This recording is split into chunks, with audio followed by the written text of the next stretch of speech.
to take this off my shoulders. Someone take me home. It's been a long time coming. Someone take me home. Ain't no place like home.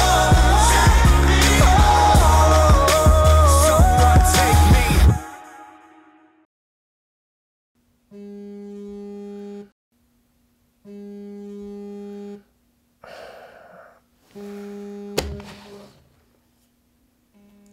Josh? Hello? Where are you? We need you for the newscast. What do you mean? I'm at home. Summer's over. We got a newscast to do. Oh, newscast, yeah. A newscast?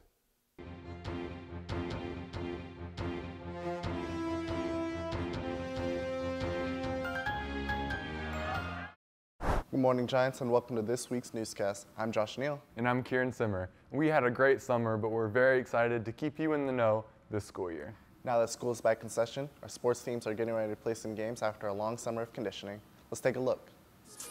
Roll on. I know shorty and she doesn't want no slow song.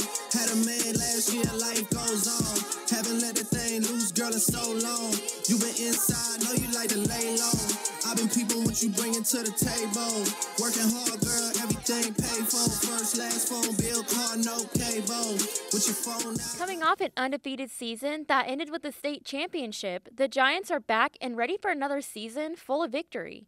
This season is full of promise and excitement as the Ben Davis Giants welcome their new head coach, who plans on yet another successful season of Ben Davis football. This is my third stint at Ben Davis High School. I was here from 2006 to 2008 as an assistant coach for Coach Allen and Coach Kirshner.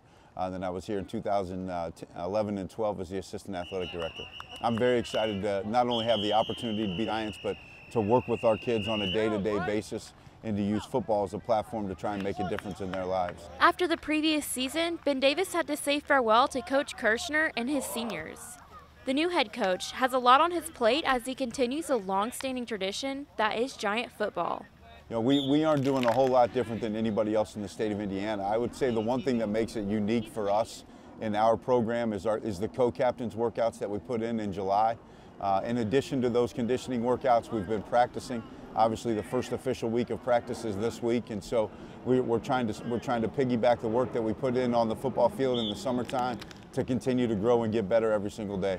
The class of 2019 is working to build up their athletic resume for the future. I'm really just trying to help out the little guys, because if I go out or if I'm tired or something, they got to come in, working hard on the off season. Just going over plays, film study, all that. The Ben Davis Giants practice over 5 days a week, totaling over 12 hours weekly. The core four things that we emphasize with our players every single day: we want them to embrace work, we want them to compete, we want them to make team first decisions and be a great teammate. Okay, and lastly, we want them to continue to represent Ben Davis football and what that stands for. And so those are things that we emphasize with our guys every single day. Make sure to come out and support the Ben Davis Giants at the Purple-White Scrimmage this Saturday, August 4th at 10:30 a.m. Madeline Aurelio, BDTV. Girls cross country has been practicing hard for their opening meet, the Plainfield Invitational at Swinford Park, 8:30 a.m. August 18th. Girls soccer has an opening scrimmage here at BD against Cardinal Ritter August 9th at 6 p.m. Come and support. Boys soccer, coming off a historic season as sectional champs, have a scrimmage at Cardinal Ritter August 9th at 6 p.m. And don't forget, Giants, with all those sports, volleyball also held tryouts this past week, and they prepare for their upcoming season. They have a scrimmage against Speedway at 5:30 p.m. August 8th. And reporting sports, Bryce Warden, BDTV. Thanks, Bryce. What are you looking forward to this year?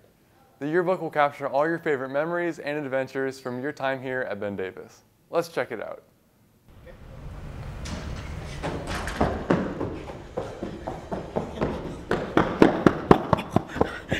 Oh!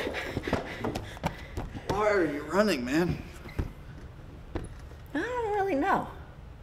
But I got this yearbook last year, and I really want one for my senior year, so I'm gonna get the senior special. What's so special about the senior special? Well, your mom and dad can write you a little note, and they can put your senior pictures in there also. It's just $75. All right, $75 is all right, but I'm broke. Is there anything cheaper than that? Well, the regular yearbook is just $50 until September 1st. It turns into $60. Okay, well, I better go get it. Yeah. All right, well, I'm going back to sleep. Just stop running, please. All right, I will.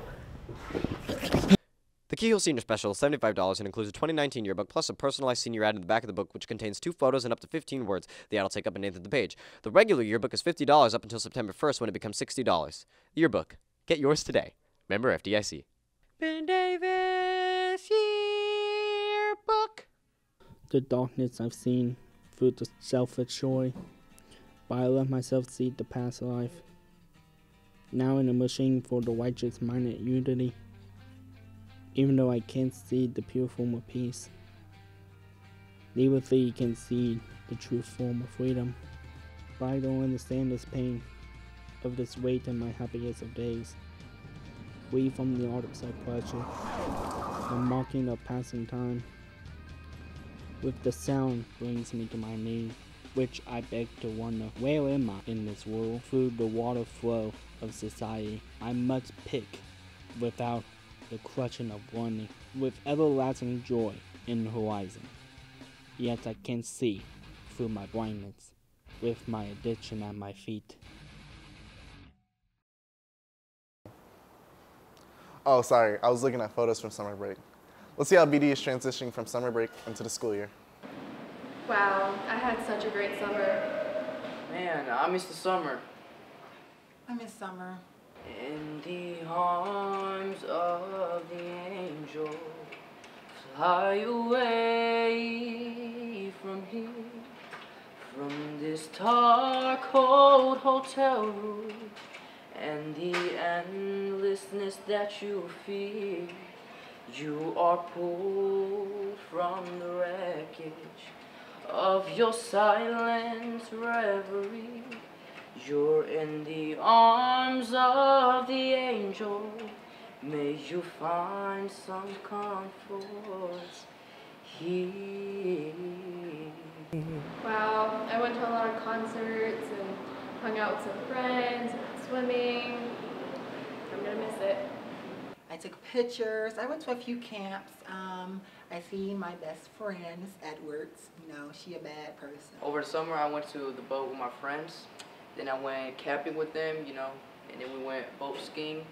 After that, we went Disney World. It was really fun. I miss summer. Hello, my name is Michael Adams. I hope everyone had a great summer and is glad to be back in school. In this segment, we will be asking your fellow peers about their summer break experience. Over the summer, I went to Mexico and spent some time with my family. This summer break, I spent time with family and I went to Texas. Over summer break, I mainly played football and went to football camps.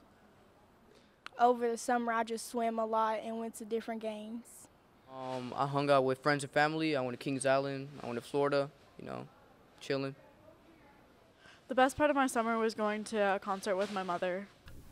Welcome back, Giants. As school starts up, we still may not be woke to the fact that school is actually in session again. With school starting though, I'm here to give some advice on how to get through another, and for some, last school year. As freshmen and sophomores start, it may be a whole new situation than what you may be used to.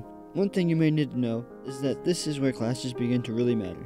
Since they mean a lot to your success, stay on top of work and keep your grades up. One way to make sure you do this is by arriving to school on time and be prepared to do schoolwork. Seniors, as your last year of high school, you must realize that this is your last year before your adult life starts. It is important to keep in mind there is a limited time to apply and prepare for your college life. For example, the first round of SAT testing is October 6th. For those who want to know about the ACT, it is September 8th. Go to collegeboard.org or act.org to check on more dates. Thanks for the advice. Now for a public service announcement. Do you recycle?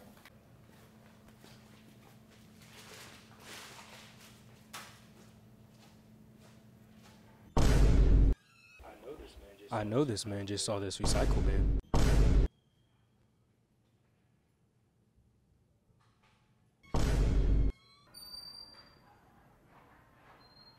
So this is what we're doing now?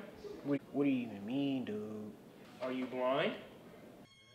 Who does this man think he is, stepping up to me like this? This man looks kind of powerful. Let me just pick up this paper. This is getting awkward. Oh my gosh, why is it so hot? Oh, are you gonna pick it up?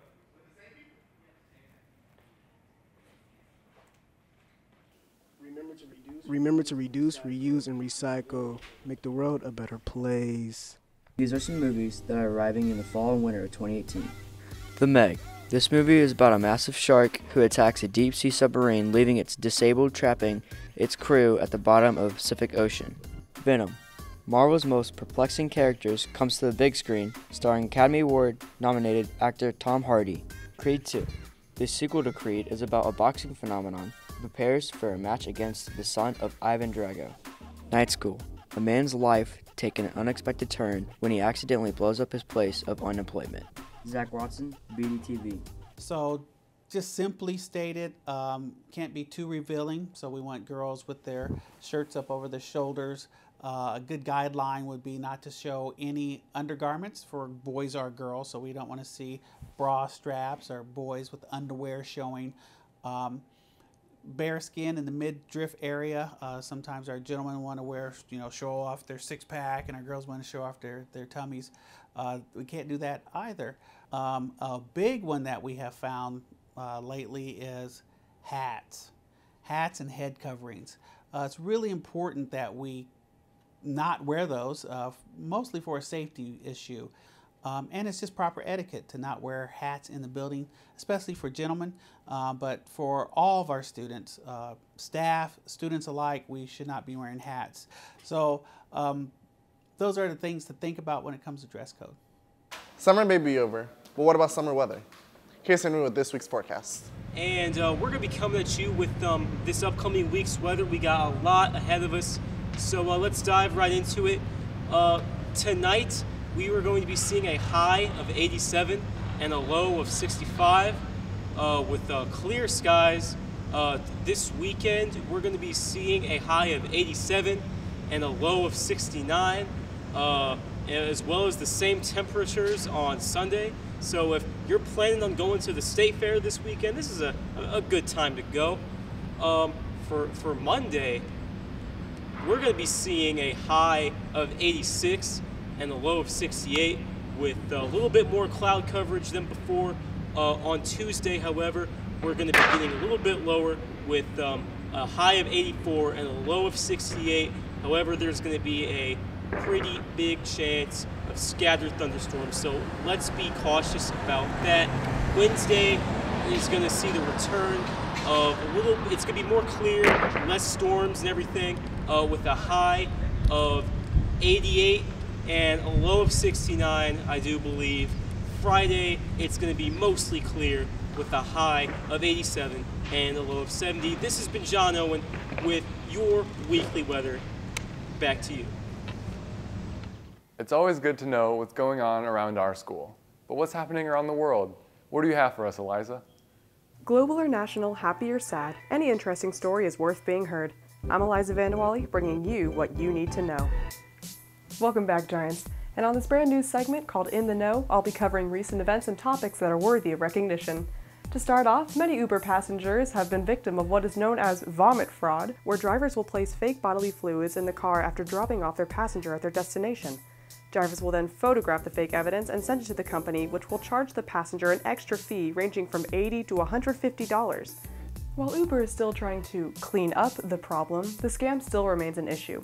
Over in Seattle, Washington, recent reports have claimed opioids being discovered in mussels. When the mussels draw in water, opioids excreted into the ocean by humans are also drawn in, and even the water cleaning treatment isn't enough to get rid of it. While the mussels themselves aren't harmed, over 100 people in the US are, with the drug claiming about 115 American lives every year. So if mussels didn't look all that appetizing before, then that's just another excuse to keep it off the menu. But that position is quickly filled because over in Finland, one vegan-friendly company has created a new product called pulled oats, which is supposed to imitate the flavor of pulled pork. The ingredients? Oats, yellow beans, and pea protein make up a dish that not only resembles pulled pork, but contains more protein and less fat than the original food. And it definitely won't leave a bad taste in your mouth after getting a 94% approval rating from people who tasted it at this year's SXSW convention in Austin, Texas. Well, that's all the update we have for this week. I'm Eliza Vanderwally, and now you're in the know. I'm here to tell you about foods in your refrigerators or your cabinets that may be unsafe for your health. And I don't mean like too much chocolate. I mean foods that contain bacteria. Let me explain.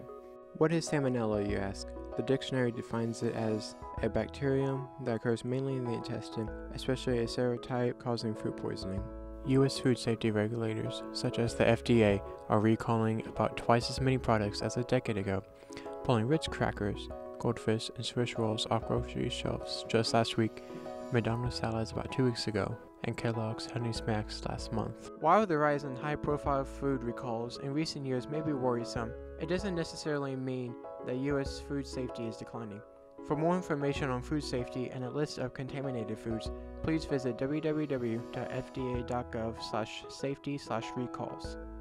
So after all that, I'm not saying that school food is bad for you, just that some foods for different countries may not be as healthy. But as long as you keep eating healthy, you'll live a long and healthy life. Michael McGinnis, BDTV. Thanks, Michael. I'll be sure to check out my school lunch. Just kidding. Speaking of jokes, let's check out Lincoln Levi's segment on Trying Not to Laugh. Hi, I'm Levi. And I'm Nick. And I'm Jacob. And this is a Try Not to Laugh challenge. Each of these guys is going to put some water in their mouths, and I'm going to read off some terrible jokes. If they laugh and spit out their water onto their opponent, the other guy gets a point. First person to 3 points wins.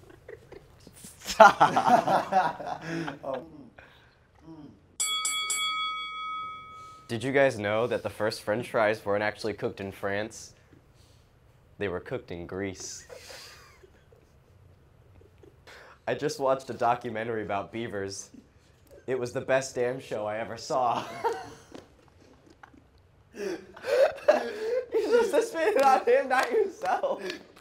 Nick gets 1 point. Yes!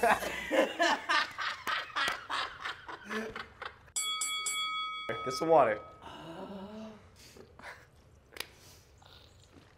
I've just been fired from the clock-making factory after all those extra hours I put in.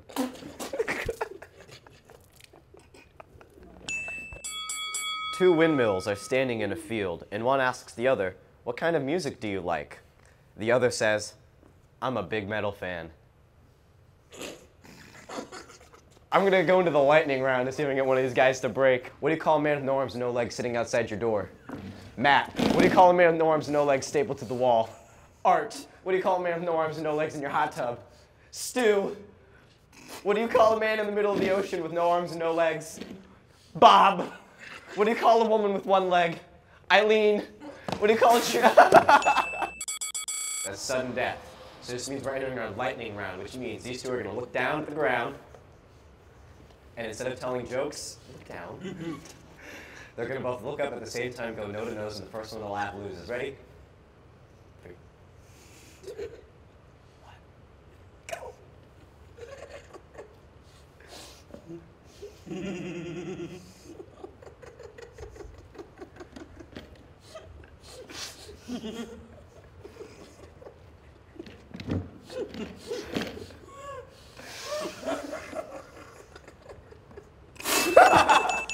Thanks for tuning into this week's episode of the Try Not to Laugh Challenge. I hope we never have to do this again so long as I can stop. All right, that's a wrap. Thanks, Nick, and thank you for watching. That's all we have for you this week, Giants. And remember, if it's about you and me, it's on BDTV.